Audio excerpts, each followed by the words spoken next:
This is WWE superstar Drew McIntyre, and you're listening to the WWE Podcast. The champ is the one that everybody wants, me. Becky Lynch is going to WrestleMania. Claymore! Austin 316 says I just whipped your ass. This is my iron. You're going to acknowledge me.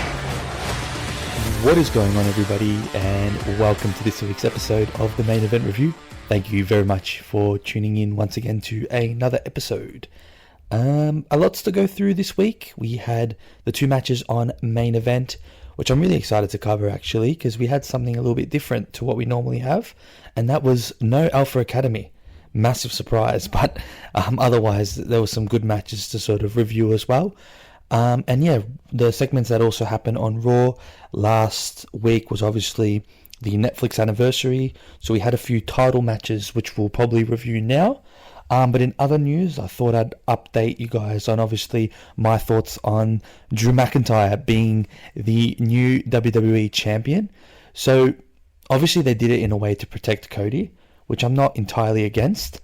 But adding Jacob Fatu into this has obviously changed things when it comes to the road to WrestleMania. Could we see Fatu actually getting a big push and competing for the WWE Championship eventually? Because now he's heavily involved in this storyline.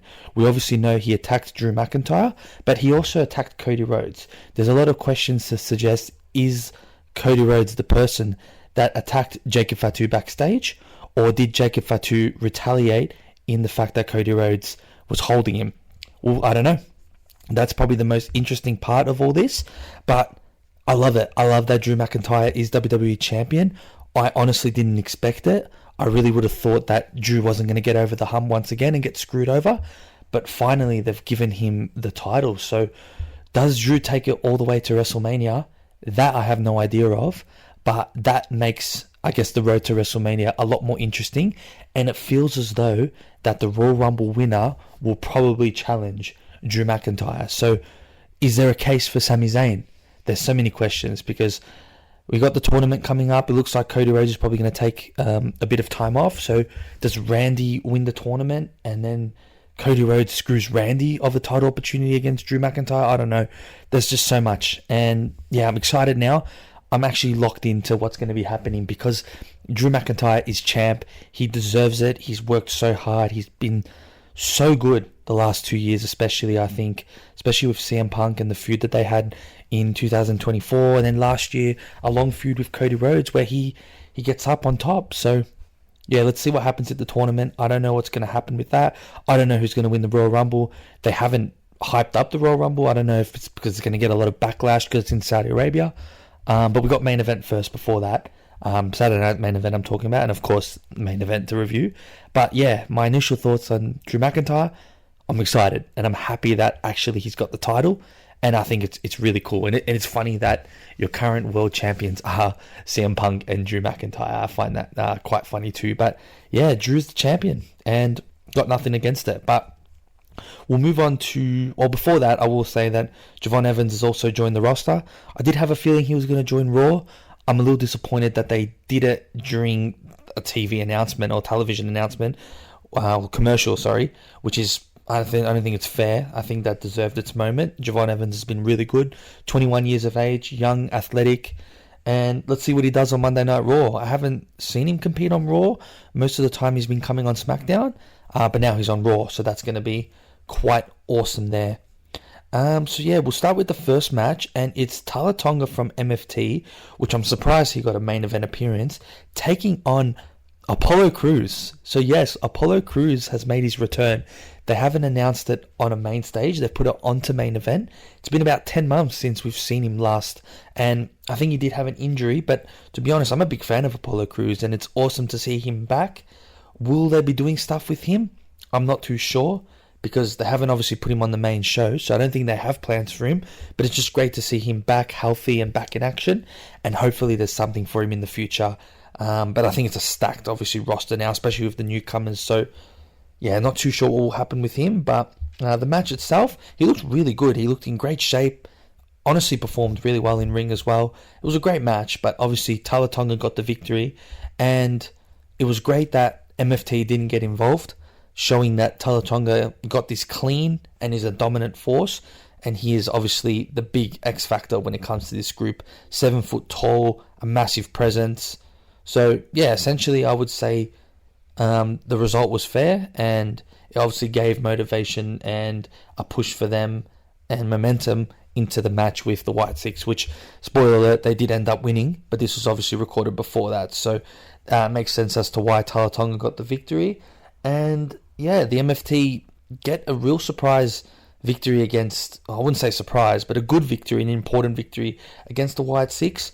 I don't think that feud is over by any means, and I think the payoff needs to be on a PLE. I don't think 15 minutes or 10 minutes of a match on SmackDown should finish this. So I really hope that feud continues, and I feel like it does, because Solo grabbed the lantern, and I feel like it's been a bit more personal now, and that's where the White Six will probably retaliate and probably get one more, and then there'll be a deciding match. I think that's just personally my opinion, but we'll have to wait and see what happens there. But yeah, Tala Tonga is victorious.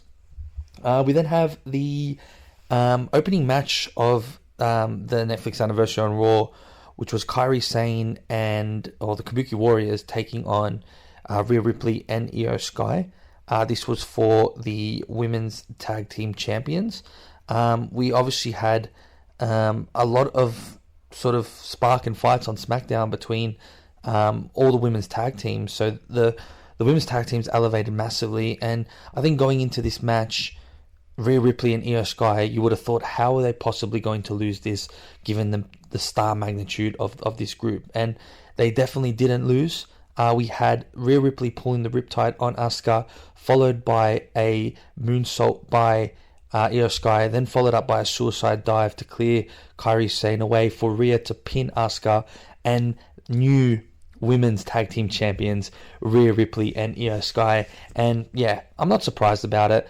It's good to see that Rhea Ripley can do stuff outside the women's championship, which is awesome. And you know, they've built a really good friendship, Io Sky and Rhea Ripley, and have become tag teams. Now, I don't know how long this will last, because you obviously have Lash legend Nia Jax, you have Alexa Bliss, Charlotte Flair, you probably have the Kabuki Warriors still involved, and you've got Bayley and Lyra. So like, who knows what will happen, but I'm sure that I think the road to WrestleMania for the tag teams will be awesome, and maybe we'll see a women's ladder match to determine the title.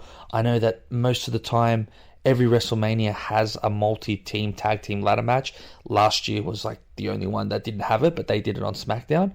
And this time it could be the women's tag team division that carry that, so that will be pretty awesome. But Io Sky and Rhea Ripley are your new women's tag team champions, and I'm not against it. I'm just keen, again, another road to WrestleMania storyline there. We also had another match, as I said, 3 title matches with Becky Lynch and Maxine Dupree taking on each other. And I can't remember the last time we've had 2 title changes in one show on a SmackDown on Raw, but we get Becky Lynch getting the victory using essentially the ropes to cheat. So she essentially cheated to get the victory, defeating Maxine Dupree here. Now, I don't know if I like the decision and booking, but I then realized that we still haven't got that feud between AJ Lee and Becky Lynch. So it seems as though that's going to be for the title, and most likely that's what's going to take us to WrestleMania. So having a match between AJ Lee and Becky Lynch is probably bigger than what Maxine Dupree will have. I would have preferred that she had the title, so we could elevate the new women's stars and just get a non-title feud between AJ and Becky, because I don't think we need it. But at the same time, it looks as though that I think Becky is deserving of the championship. She's done a really good job in elevating the women's intercontinental title. And I've also forgot to realize that Maxine Dupree did get recently married. So from the rumors I've heard, it seems as though she's going to be going on a honeymoon and taking a bit of a break. Whether that's true or not, I don't know, but that would make a lot more sense as to why she dropped the title. And I'm sure there'll be an opportunity for Maxine to get the title again, because she's done a really good job in sort of improving and elevating herself as well, to the point where she can get into these matches with people like Becky Lynch going for titles. So again, not against it at all. We then have a little segment with Trick Williams debuting, cutting up a promo with Sami Zayn, and he did the same thing with Randy Orton. So I'm a massive fan of Trick Williams. I personally prefer him as a babyface over a heel. But him coming onto the roster and calling out the big stars, Sami Zayn, calling out Randy Orton, it's quite cool. But yeah, I prefer him as a babyface. But again, not too much on Trick Williams at the moment.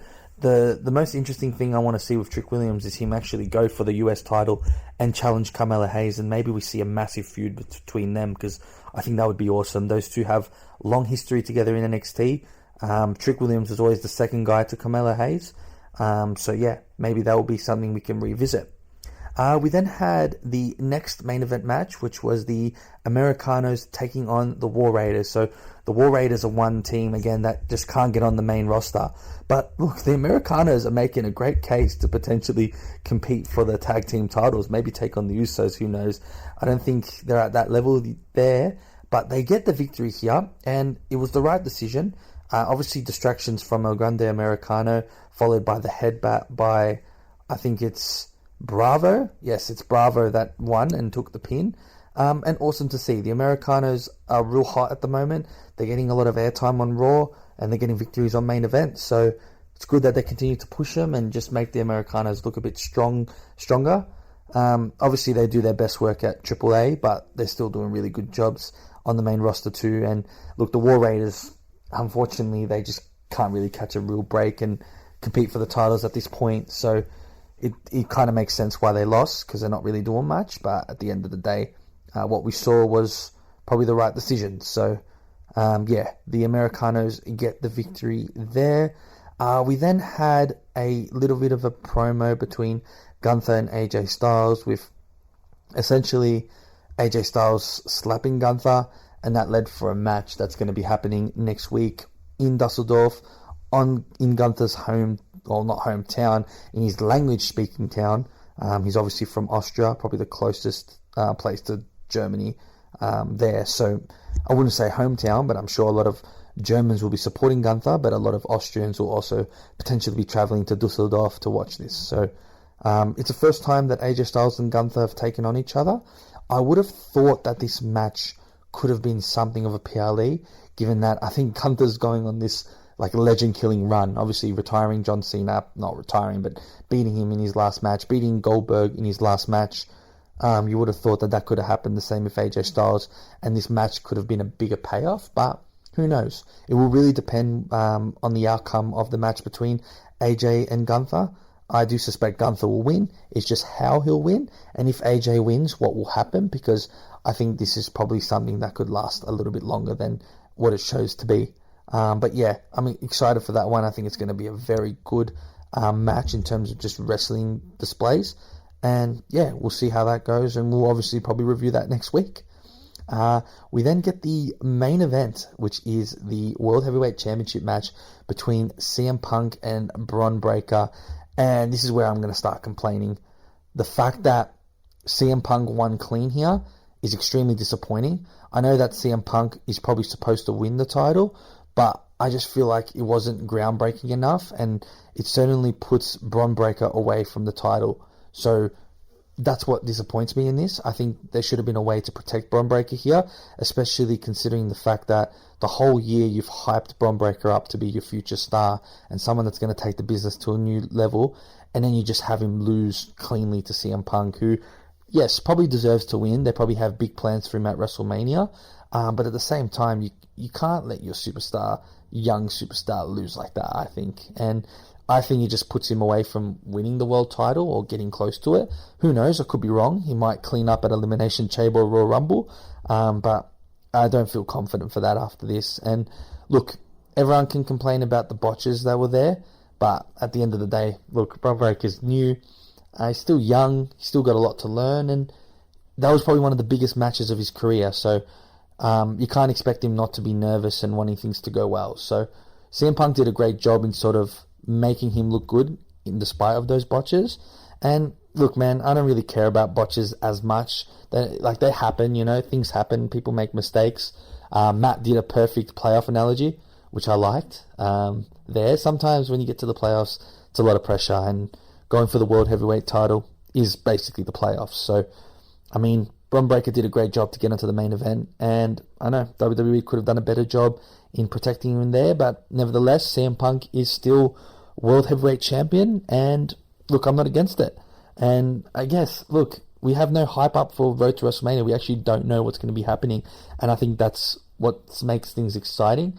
We'll probably get more clarity at the Royal Rumble, but at the moment, it's great. Like, we start the new year, and we don't know what the WrestleMania matches are going to be, especially given the fact that, as I mentioned at the start, Drew McIntyre won the title and Cody dropped the belt, and CM Punk's World Heavyweight Champion beating Bron Breakker. So, yeah, lots to see what will happen for WrestleMania, and just like that, we're preparing for another WrestleMania.